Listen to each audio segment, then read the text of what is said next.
I recently started a new hobby. And no, if you've been following me, you might think, oh, yeah, we know you did Pokemon cards for a bit. No, it's not that. I can't afford that anymore. I don't really think anybody can. The thing I'm doing is actually somehow a little bit cheaper. And I wanted to yap about it a little bit today because, one, I think it's kind of cool. And two, I think anybody out there who is also getting interested in this could maybe skip some of the mistakes I've already made in my very short time doing this. So a while back, I modded my childhood Game Boy Advance. This thing has been with me for a very long time, just collecting dust. And I saw some YouTube videos of people adding these really nice screens to them where now there's actually light built into the console. You can actually see things. Now, I don't know if you ever had one of these, but you had to plug a light, if you wanted to play this at night, into the top of this and shine it onto the screen in order to see the game you were playing. It was really obnoxious. So this kind of brought it back to life. It made it more modern. I also gave it a new USB-C rechargeable battery, and you can see I also reshelled it. This is not like an original Nintendo shell, and I put these really cool like brown accents on it. I think it looks really nice. The main reason I really liked doing this mod is because it didn't require any soldering, which is something I've never done before. I don't have the equipment for, and I thought, okay, that's awesome. I can actually tear apart my Game Boy and with very low skill, turn it into something brand new. Now, I've been playing with this for a bit, and it's been really fun to revisit some old games, pick up some new games that I never tried before, and I like it. I like it a lot, but ever since I got it, there's just been a couple of things that started to bug me a little bit. One of them is that the start and select button here are the old start and select button that came with the Game Boy, because in order to get a new start and select button that matched the brown buttons and D-pad, I would have needed to also order brown membranes, and I forgot to do that. So I was just stuck with these. Not a big deal, but then also, in order to control the brightness and some other settings that this screen has, there's a little touch sensor at the bottom, and so I can touch it, and it's really, really finicky. That was the part where soldering would have really helped, because optionally, you can solder in some wires that make it so if you hold down the select button, L and R become brightness controls and things like that. So you get more functionality if you can solder. So now that Pokemon cards have become completely unbuyable at this point, I thought it might be a good time to pick up the old Game Boy and finish what I started. I wanted to buy a soldering kit. I wanted to buy the membranes I was missing, and I wanted to solder in the wires I never put in the first place and just make it feel like it was a complete modded Game Boy, just really put a bow on it. But that's when I went a bit overboard, because I also have a Game Boy Advance SP. And I've just had this forever. The battery still works, and this is the one that flips open. It's really nice. It's their first clamshell, and it even does have a light in the screen, which is kind of cool, but the screen's just not very pleasant to look at. It is still pretty old. And I thought, you know what? They have screen mods for this, and it's very little soldering. The only soldering you have to do is one wire from the screen to this brightness button, so it actually works and controls the brightness. I'm going to learn to solder anyway. Well, I might as well mod this too. But then I thought, why stop there? I'm already modding a couple Game Boys. What if I want to do this again? What if I really can't buy Pokemon cards for a very long time, and I think, man, I wish I had more Game Boys to mod for some reason. So then on top of buying the parts to finish modding my original Game Boy and modding the SP, I also bought 3 more Game Boys worth of mod parts. Each one is getting a brand new backlit screen and rechargeable USB-C battery. I could do more. There's cool light kits you can get. There's even HDMI mods and things like that, but I don't want to go that wild. You have to like cut into the shell for certain things, and I didn't want to get into all that.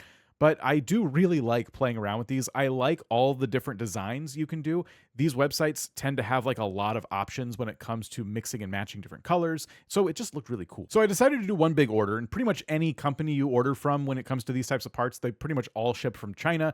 So they just take a while to get here. It'd be nice to just have the parts. So if I ever get in the mood to fiddle around with this stuff, they're just kind of there available to me. Now I need some more Game Boys to mod because I only have the 2.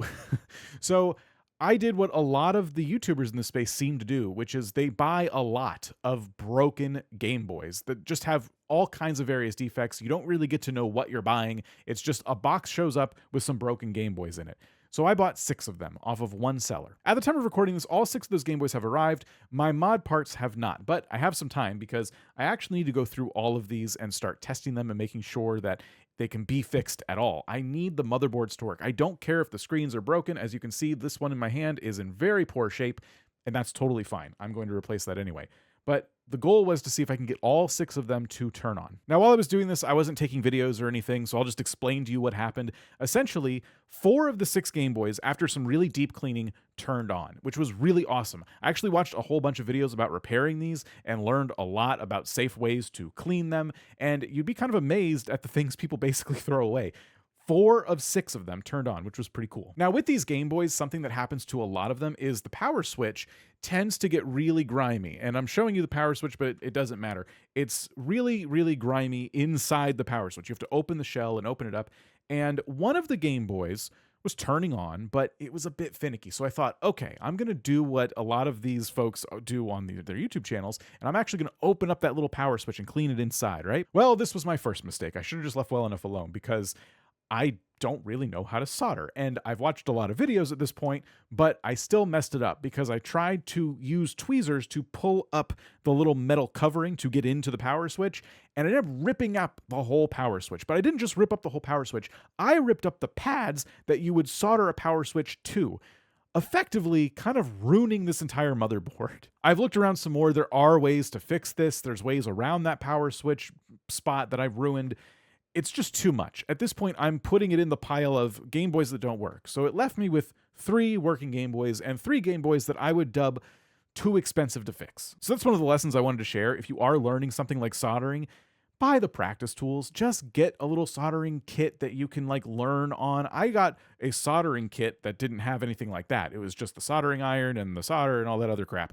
I'm like, nah, I got all these, old motherboards. I'll learn on those. Well, now I'm really sad because I ruined one of the Game Boys that I did not have to ruin. I should have absolutely practiced on one of the ones I knew didn't work first. Whatever, live and learn. But the other thing I wanted to talk about was the price of these Game Boys. So like I said, I spent $300 on a lot of 6 broken Game Boys. But because 2 of them didn't work, and then I broke one of them, I essentially paid $300 for 3 Game Boys, $100 each. If you look on eBay right now, you will find a wide array of Game Boys that range from $60 to $110, $120. Some of them even come with collections of games. And these are Game Boys that actually work and are advertised as being tested fully. So fully functional, nice, used like new Game Boys versus ones that kind of work that have completely fried screens, and who else knows what's wrong with them. So if you want to mod old consoles and devices like this, my biggest piece of advice for you is don't take the risk buying some broken ones thinking, well, I'm going to fix them, unless you're kind of like me and you want to learn how to fix this stuff, or you have more advanced repair skills so you can fix this stuff. And if you are going to go that route, then do buy a batch of them, because if I was better at repairs, I think I could actually take the parts from some of the ones that are really in bad shape and move them to the ones that are in less bad shape, and I could probably at least get one more working Game Boy out of the 3 that aren't working right now. Otherwise, seriously, if you're just looking to mod one Game Boy or one GameCube or whatever it is you're trying to do, just buy one working thing. Don't give yourself the headache of first fixing the old broken thing and then adding all the modifications to it. And speaking of other things besides Game Boys, that's the other part I wanted to talk about today. I'm not stopping at Game Boys. I've actually been doing some other stuff prior to my Game Boys arriving. I've been modding controllers. So I wanted to show you this. This is one of 3 N64 controllers that I had in a bin. These are from my childhood. And I had all these N64 controllers, but they were all kind of like in not great shape. This one in particular, the joystick was just completely useless. It had lost its springiness a long time ago. But I bought these kits, and I'll link them down below, that let you mod the N64 controller so that it's wireless. This is the original controller, just the wire's gone. It's a motherboard replacement that adds Bluetooth compatibility. You have to use this Rumble pack that kind of does the thing where it connects to the Nintendo Switch and provides Rumble and all that fun stuff. And the only part in this that kind of from the outside feels and looks different is this joystick, which is a much better quality joystick. I think it will survive many rounds of Mario Party, which is awesome. And yeah, I did 3 of these, and I also did a similar mod kit on 2 GameCube controllers. Now, these were essentially rebuilt GameCube controllers. These are almost all brand new parts. I ended up using 2 of my old GameCube controllers as donors, though, because they were in really bad shape. They weren't really working anymore, so this is the shell of one of them. And I like the Nintendo shells better, but I don't know. I liked these new ones too. These have like, I don't know if you could tell, but these have more of like a matte finish. They look really, really like sleek. I hope they hold up for a while. and that's why they all have new buttons too. That's why the buttons, like, don't have colors; they're just gray. The only thing I used from the donor controllers was actually the rumble packs. These kits didn't come with rumble packs, so I had to snip out the rumble pack from the other one, and then you kind of take the wires and twist them together, and you get a fully working GameCube controller with a rumble pack that is Bluetooth. So this will connect to my computer. This will connect to my new GameCube once all the parts come, because I'm modding my GameCube, and it'll connect to the Nintendo Switch. So it's pretty awesome. I love the GameCube. I love the whole GameCube era. And I love that I have this nice brand new GameCube controller from, at least one part from a couple of controllers I wasn't using anyway. Now, I'm not sponsored by anyone who makes these parts or anything, and I actually think they are going to get more expensive as our political climates change and it gets harder and harder to ship things overseas. But for now, I mean, they're kind of cool. I will link everything down below if you're interested. And if you want to see more videos like this where I'm kind of going through the steps of modding my old tech, subscribe. That's one way to let me know. And in the comments, if you have any experience doing this, feel free to share. Or if you have any tips for me, because I'm kind of new to this and I keep making dumb mistakes, feel free to share that too. Anyway, see ya.